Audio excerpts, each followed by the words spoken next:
Saudações, gente bonita, mestre líder aqui falando. Vamos ter uma conversa longa sobre a Ásia. Começar pela Índia e essa questão do Paquistão. Bom, como nós dissemos na live que a gente fez logo hoje de manhã, a Índia não é um estado nacional. A Índia é um estado civilizacional. E isso faz uma enorme diferença. Certo? Da mesma forma como o Ocidente é uma civilização, a Índia é uma civilização. Tentou se passar por cima disso muito tempo, né? Houve por muito tempo, ainda há até hoje, muita gente que acredita que o Ocidente é a civilização humana. Que as realizações do Ocidente são realizações da civilização humana. Que a civilização humana só vai estar completa quando for toda democrática, toda capitalista, todo Estado burguês dividido em 3 poderes, né? Tem muita gente que de fato acredita nisso, com sinceridade. O Ocidente é a única opção. Mas deixa eu falar uma coisinha aqui para vocês. Não é. Mas não é mesmo. O Ocidente é só a civilização ocidental. É a contiguidade anglo-saxã, francesa, europeia, a civilização greco-judaico-romana. É isso. Não é a humanidade. O Ocidente, felizmente, para a humanidade, está bem longe de representar a espécie humana inteira, de ser o pináculo de alguma coisa. O Ocidente é um conjunto de valores, de ideologias, de normas, de religiões criadas essencialmente a partir de uma matriz indo-europeia. Ah, Leida, mas e os judeus? O judaísmo não surgiu na Palestina. O judaísmo surgiu na Pérsia.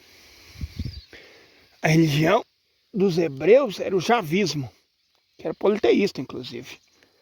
O judaísmo, que é uma religião monoteísta, foi criado, foi desenvolvido no Irã, não na Palestina, terra ancestral dos hebreus. Judaísmo e, portanto, o monoteísmo judaico tem origens na Pérsia, entre os persas. Portanto, também apresenta um fundamento indo-europeu. Essa é a realidade. Correto? Essa é a realidade. O Ocidente, nesse sentido, é uma criação indo-europeia, ou dos sucessores dos indo-europeus. Porque há um fundamento indo-europeu também no hinduísmo. O budismo é profundamente indo-europeu.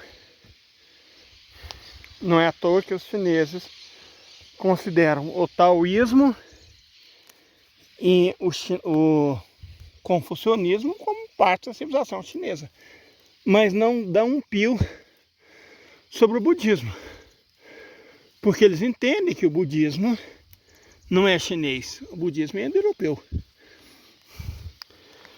Siddhartha era um príncipe de um reino nepalês,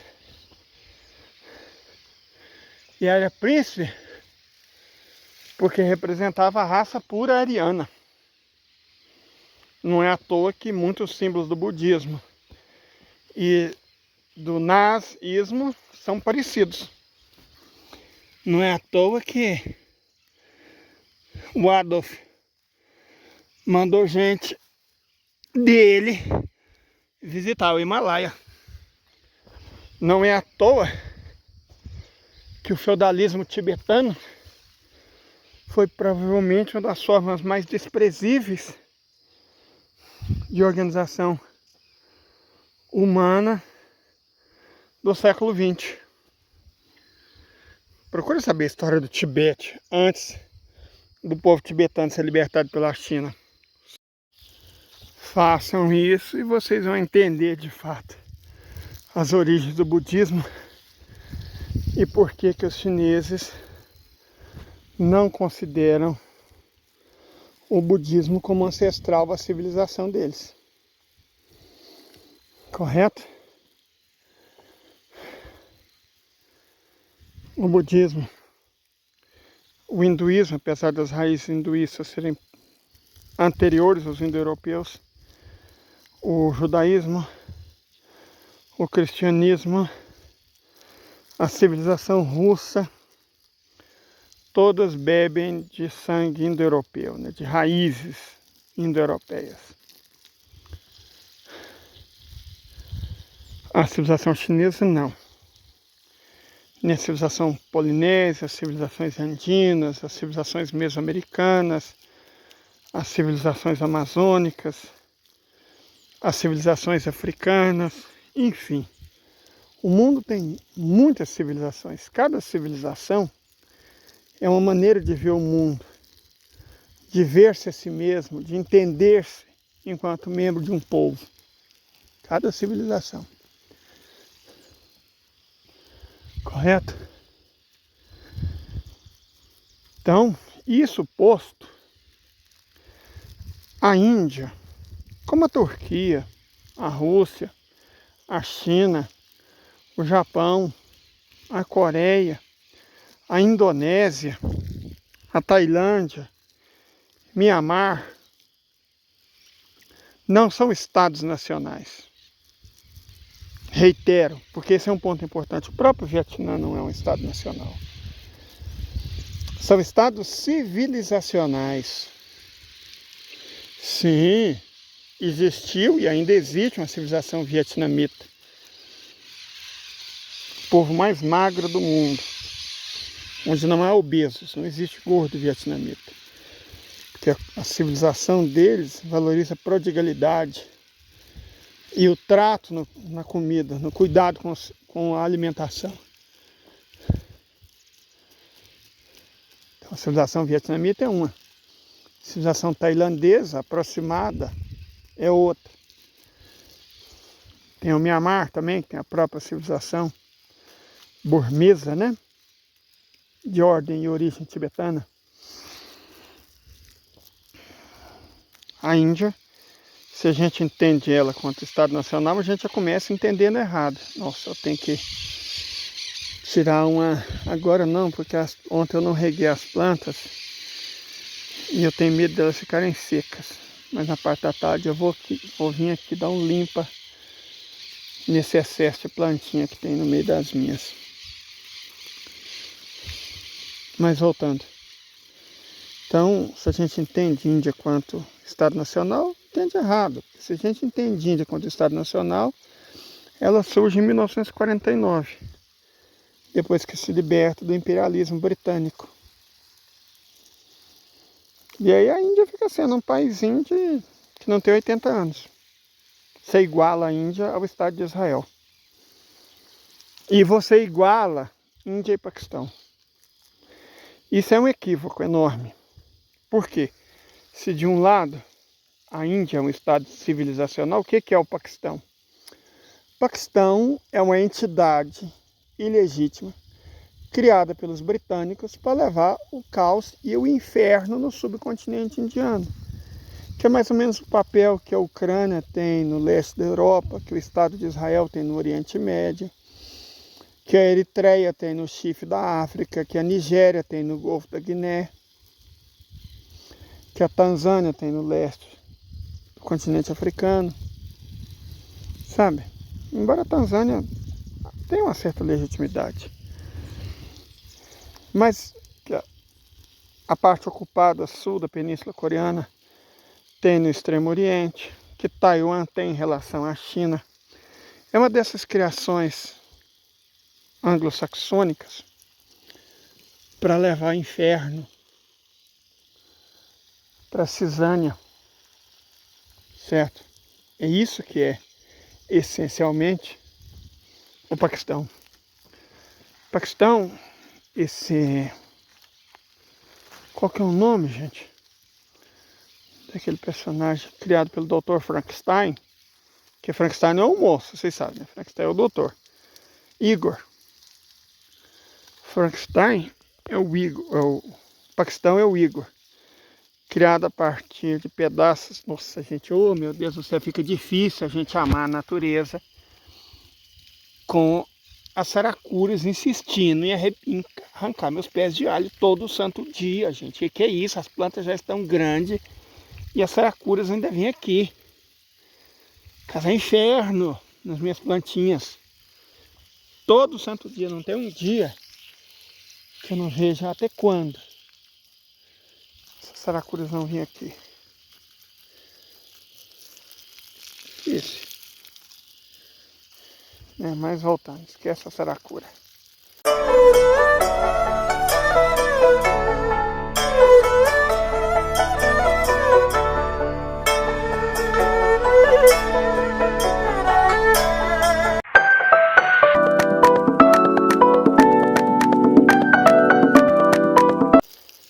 E o prejuízo que elas trazem. Vamos voltar a falar do Paquistão. É uma coxa de retalhos, um corpo feito a partir de outros corpos. No caso, corpo de quem? O Oxycin, que a China já pegou de volta, né? Fazia parte do Paquistão. 3 partes que faziam parte da Índia: Caxemira, Sindh e Punjab. Uma parte que fazia parte do Irã, o Baloquistão, e uma parte que pertencia aos afegãos, territórios do Noroeste.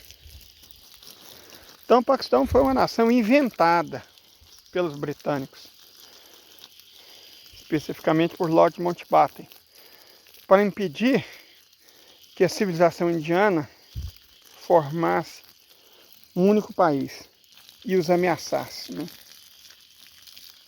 E os ameaçasse os interesses deles. Para impedir isso, o que Lord Mountbatten fez? Ele, quando da independência do Raja britânico, né, da Índia, eles dividiram o subcontinente indiano em Myanmar, Sri Lanka, Nepal, Butão e Sikkim, que tinham como governantes budistas. O critério foi esse. Inclusive porque não era religião, era a religião do governante. Porque proporcionalmente no Nepal tem uma população hinduísta mais numerosa do que na Índia. Certo? Então foi a religião dos governantes. Olha que critério cretino. Né? Então, as nações cujos governantes anteriores eram budistas, repito, Sri Lanka no sul, e aquela ilha, Ceilão, ao norte, junto à China, de oeste para leste, o Nepal, o Sikkim, que mais tarde resolveu se unir à Índia, e o Butão, e a nordeste, Myanmar, que de fato nunca fez parte da civilização indiana.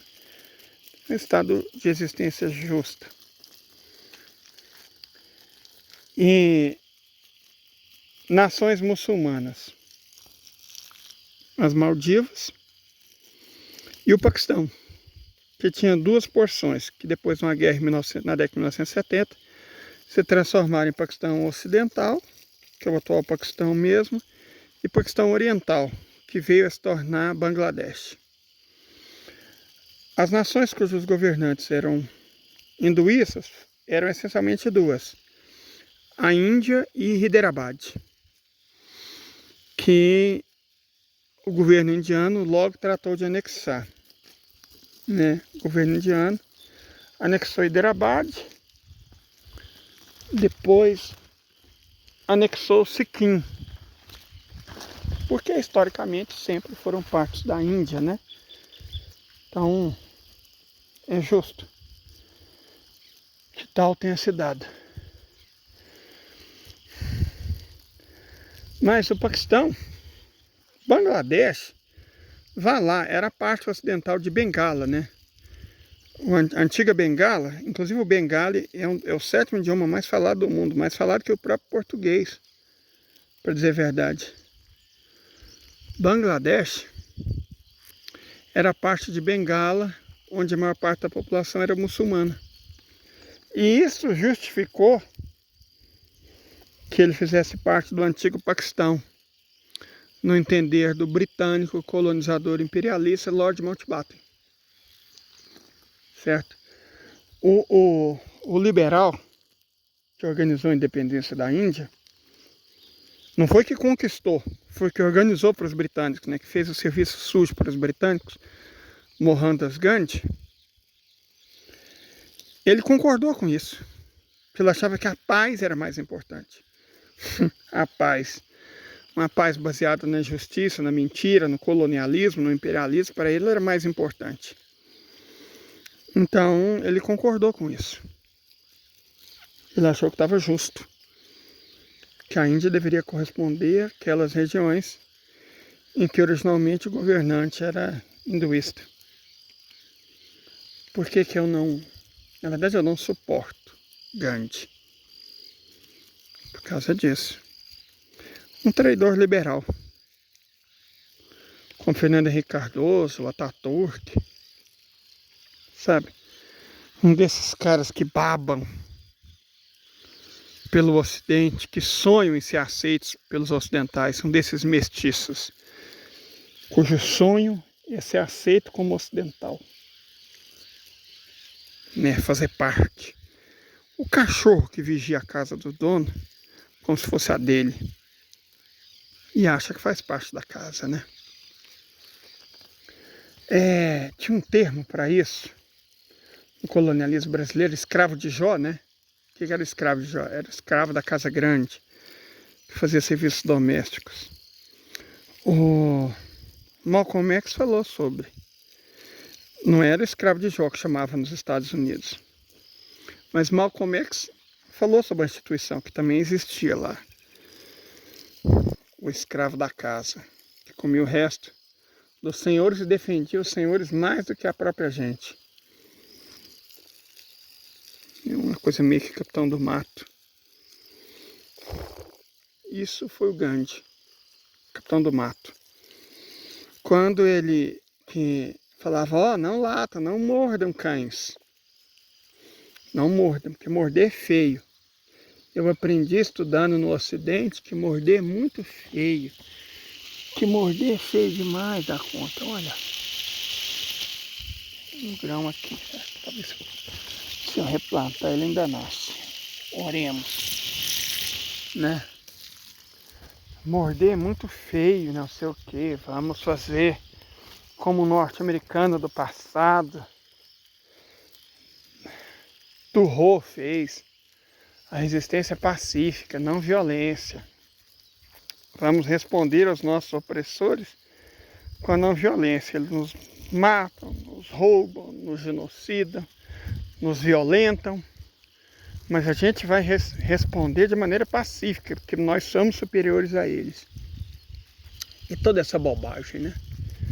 Que o Gandhi falou, como se o Gandhi tivesse conquistado a independência da Índia, mas não mesmo.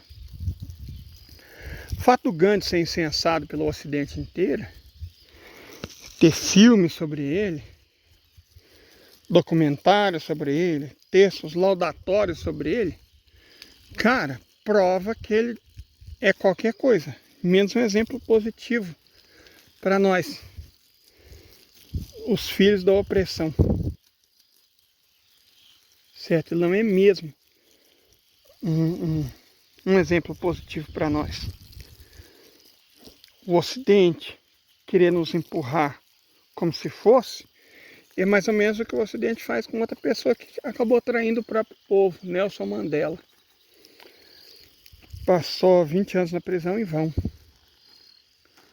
Porque no fim, ele acabou concordando com quem colocou ele na prisão.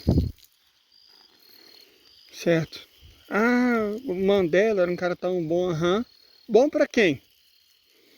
Ele permitiu que os causadores do apartheid ficassem impunes.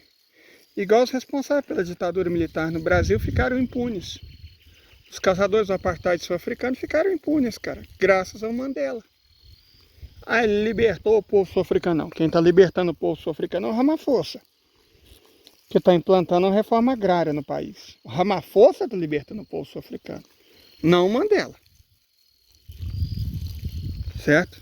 O apartheid ia cair de todo jeito. Porque os Estados Unidos e Israel, depois do fim da Guerra Fria, não tinha mais como sustentar. O regime estava se tornando odioso, quer dizer, sempre foi, né? Mas foi publicizado como odioso.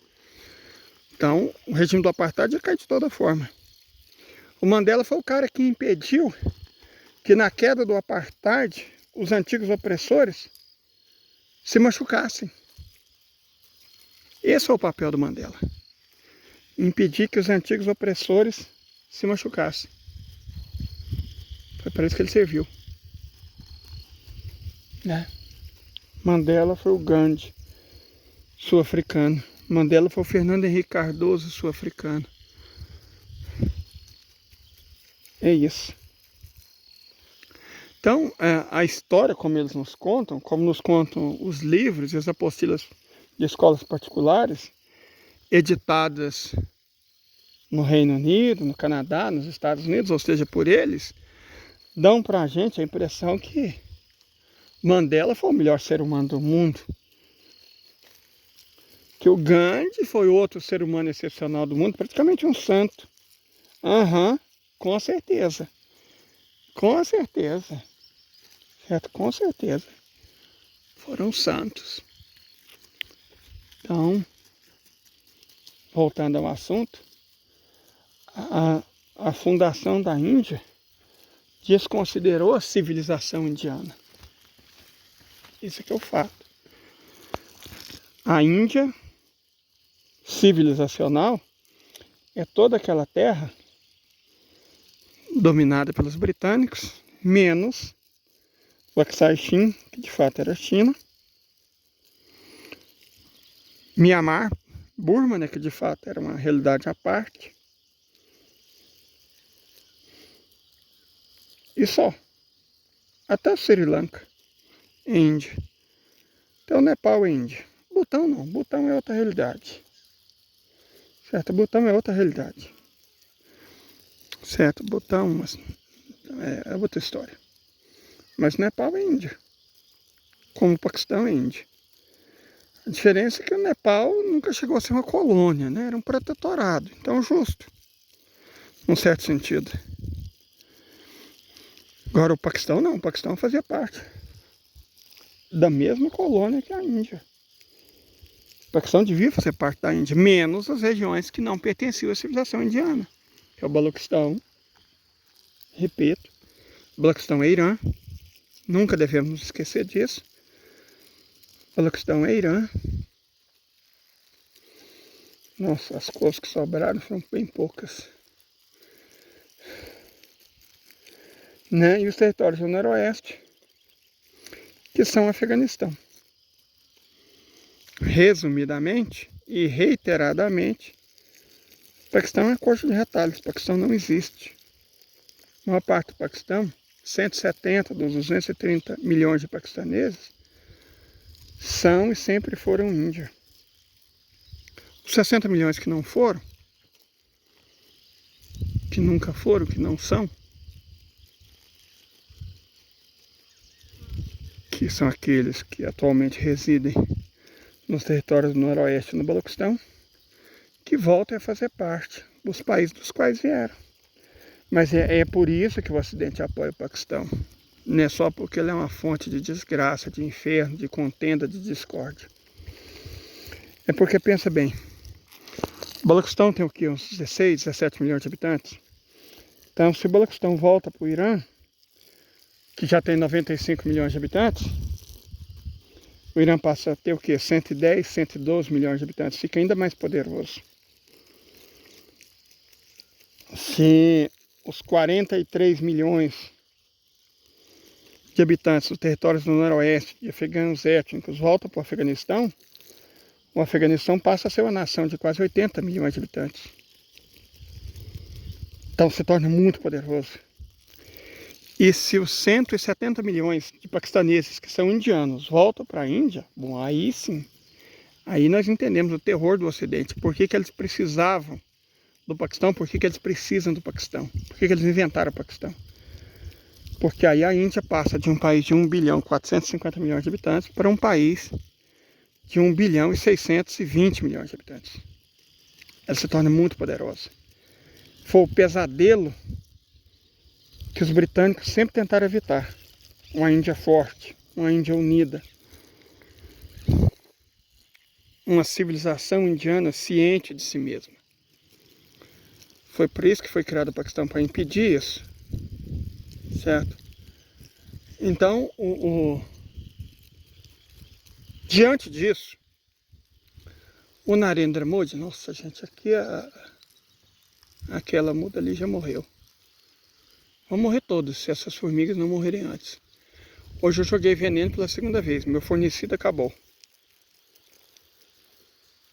Inclusive, gente, se vocês quiserem me mandar alguma coisa, me mandem fornecida. Formiga cortadeira. Elas estão destruindo a minha horta. Bom, mas voltando. Foi para impedir uma Índia unida, uma Índia forte. Que eles fizeram o que fizeram, né? Criaram o Paquistão. Defendem o Paquistão. E essencialmente atacam a Índia. Porque é indiscutível que a Índia é vilipendiada, ofendida, injuriada, caluniada. Está cheio de perfil zoando a Índia. Como se os indianos fossem todos porcos, um povo sujo, imundo, que vive no meio da sujeira, um povo insível, um povo feio. Essa é a imagem que eles tentam passar da Índia. Essa é a imagem que eles tentam passar da Índia. Né? A pior Índia possível. Para que a Índia não sirva de exemplo. Ah, mas a Índia é um exemplo? Sim, a Índia é um exemplo. A Índia é um exemplo que seria muito positivo para nós, inclusive. Porque o povo indiano, diferente do povo brasileiro, que apesar de ser lombo, se identifica com um chicote, o povo indiano está tomando consciência de si mesmo. Está tomando consciência de si mesmo, cara. Tanto que elegeu não só o Narendra Modi, como elegeu um congresso que dá apoio a ele, que dá apoio às ideias dele. Não é igual no Brasil. A gente até conseguiu se livrar do Bozo, mas entupiu o congresso de crente, de latifundiário e de milico mamateiro. Né? A famosa bancada BBB, Boi, Bala e Bíblia. São aquelas que atacam diariamente os interesses das mulheres, dos pobres, dos trabalhadores, dos pretos, de toda a gente oprimida nesse país.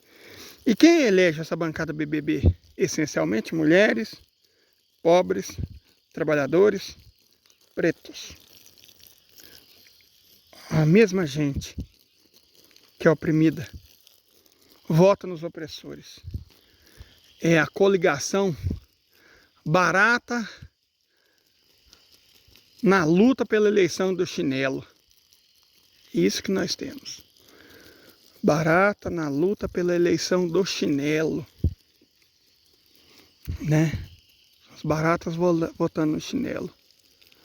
As baratas votando no inseticida para senador, no inseticida para deputado, no inseticida para governador, no inseticida para prefeito. Não tem um mínimo de consciência, não tem consciência de classe, não tem consciência situacional. Esse é o povo brasileiro. O povo indiano padece de muitos defeitos do povo brasileiro. Mas desse não. Eles aprenderam a tomar consciência. Eles entenderam que um começo para mudar tudo é deixar de votar, baratas que são, votar no chinelo. deixar de votar, barata que são, de votar no inseticida. Eles aprenderam isso. E a Índia está se libertando, a Índia está se tornando rica. Planejamento da economia não é igual ao planejamento chinês, não é mesmo socialismo, mas pelo menos é um capitalismo industrial centralmente planejado. Por isso que a Índia conseguiu levar espaçonaves em Marte, pousar sondas no lado escuro da Lua. Olha as formigas, gente, me dá um desgosto tão grande. Eu plantando e as formigas carregando minhas coisinhas. Né? Nossa Senhora, gente.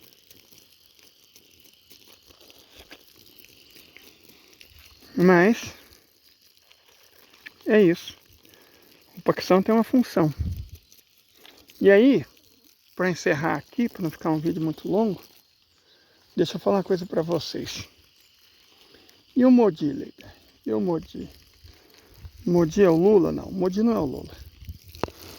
Modi é a Arjuna. Não sei se vocês já leram o Mahabharata, o mito fundador da civilização indiana, mas o trecho mais interessante do Mahabharata, e o que mais vem ao caso, pelo menos, é o Bhagavad Gita. Bhagavad Gita.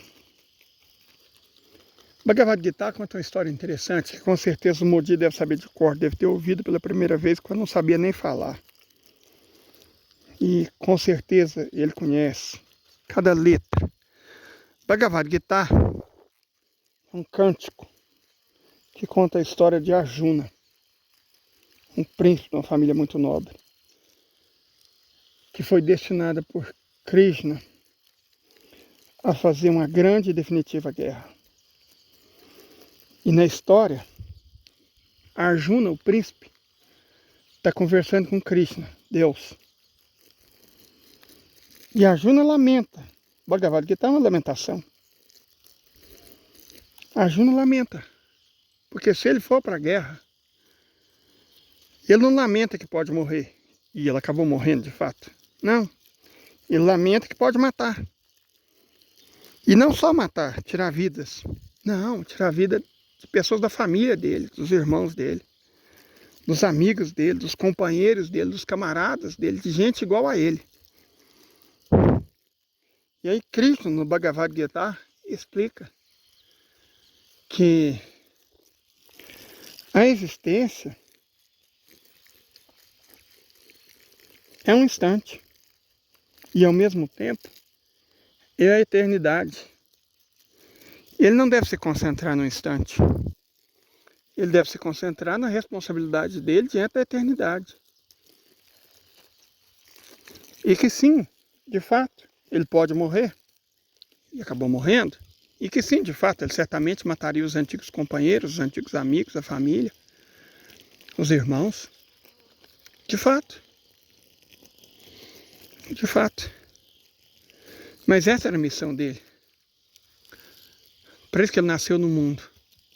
Ele não podia correr do próprio destino, ou mais ainda, da própria missão, por causa do instante. Ele deveria focar na obrigação dele diante da eternidade. Então é nesse sentido que eu creio honestamente que o pensamento do Modi se estrutura. Com certeza ele leu o Bhagavad Gita. Ele leu, ele conhece. E ele se identifica com Arjuna. É claro que o Modi sabe as consequências de uma guerra nuclear entre Índia e Paquistão, que transformaria qualquer outra guerra numa quimera, mesmo a Segunda Guerra Mundial. A Segunda Guerra Mundial foi responsável pela morte de 80 milhões de pessoas, né? 50 milhões de soviéticos e chineses e 30 milhões de outros. Então a Segunda Guerra Mundial foi uma tragédia. Mas uma guerra nuclear entre Índia e Paquistão seria, acho que 2 vezes pior. Talvez tiraria o quê? 150 milhões de vidas humanas. Isso é trágico. Mas como Arjuna, tal como Arjuna, Narendra Modi sabe que não vai haver paz, não vai haver prosperidade enquanto existir Paquistão. Não porque os paquistaneses sejam um povo ruim, não são. É porque o Paquistão foi criado pelos antigos colonizadores com um objetivo específico, que levou ao caos, a miséria, a desordem, a desgraça, impedir a união. E que o Paquistão, e o argumento do Modi é fundamentalmente verdadeiro, é um ninho de terroristas. É uma escola de terrorismo. O que são as madraças? Né? Aí você está cheio de imagem, a Índia dinamitou uma mesquita, que horror. O Modi é um islamofóbico. Não. O Modi, tal como o Putin, tal como o camarada Xi Jinping, ele não curte terrorista, não negocia com terrorista, não tergiversa para terrorista, não se amedronta para terrorista. E quem patrocina o terrorismo hoje? Quem treina os terroristas hoje no mundo é o Paquistão. Qual que é essas universidades de terror? São as madraças. As madraças paquistanesas ou patrocinadas pelo Paquistão. Então, aquilo que o Modi manda dinamitar não são mesquitas, são madraças. São centros formadores de terrorista. E se o raciocínio valeu para o Ocidente, nós atacamos a Síria porque a Síria financiava o terror, atacamos a Líbia porque a Líbia financiava o terror, os israelenses falaram que ataca Gaza porque Gaza financia o terror, atacaram o Iraque porque o Iraque financiava o terror, tinha arma de destruição em massa. Se esse raciocínio, e usado de forma mentirosa, foi válido para os europeus, para os americanos, para os israelenses, por que o mesmo raciocínio não é válido para os indianos? Ainda mais que no caso dos indianos, o raciocínio é verdadeiro. O Paquistão realmente patrocina as madraças, realmente patrocina o terror, realmente incentiva o terror, realmente dissemina o terror, realmente acoberta o terror. O argumento vale para o Ocidente, não vale para a Índia? E o argumento é usado mentirosamente pelo Ocidente e de maneira verdadeira pela Índia. Então o Modi está certo, cara. Se ele quiser paz para o povo dele, se ele quiser justiça para o povo dele, o Paquistão, o financiador mor do terrorismo, não pode continuar existindo enquanto entidade política. A justiça, a verdade histórica, a verdade civilizacional tem que ser restabelecida. Essa é a verdade. Modi está correto. Narendra Modi está muito correto. Ele está fazendo, assim como Arjuna, o que é necessário ser feito. Nem mais, nem menos. Ele sabe dos riscos? É claro que ele sabe dos riscos. É óbvio que ele sabe dos riscos. Evidentemente. Arjuna também sabia dos riscos. Mas leiam o Bhagavad Gita. Leiam o Bhagavad Gita. Arjuna conversou com o próprio Deus. E foi convencido. Tal como no épico, a história de Jonas, Jonas conversou com Deus. Jonas emburrou, não queria seguir o mandamento de Deus. É claro que você sabe que não existiu aquilo, né? Nínive nunca se converteu. Mas é um épico civilizacional. Não importa se Jonas existiu ou não. Ele não existiu. O que importa é a função do épico. Jonas não queria que os assírios fossem salvos. Temor com Deus, tentou fugir. Deus conversou com ele pacientemente. Ele emburrou.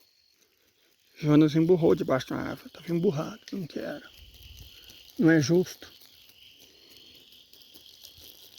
que os assírios tão malvados sobrevivam e tal, e tal, e tal. Mas Deus, de maneira paciente, fez crescer uma árvore em cima de Jonas, estava emburrado. Deu para ele uma sombra e conversou com calma. Falou, cara, não é assim. Tem um plano mestre. Jonas aceitou.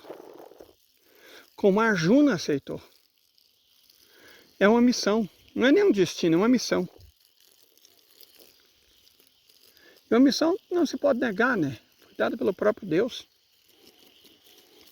E Modi, eu creio honestamente, se inspira em Arjuna. Não sabe as consequências, ele sabe.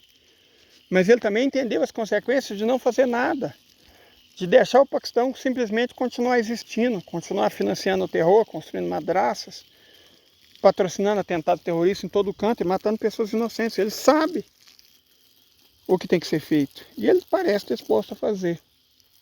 É sobre isso, gente. Agora, eu vou esperar ficar de tarde, que a radiação solar fica brutal aqui, e vou dar um jeito de limpar um pouco de mato nesses canteiros, né? Porque senão, socorro. Até mais. Fiquem bem, fiquem com a Arjuna.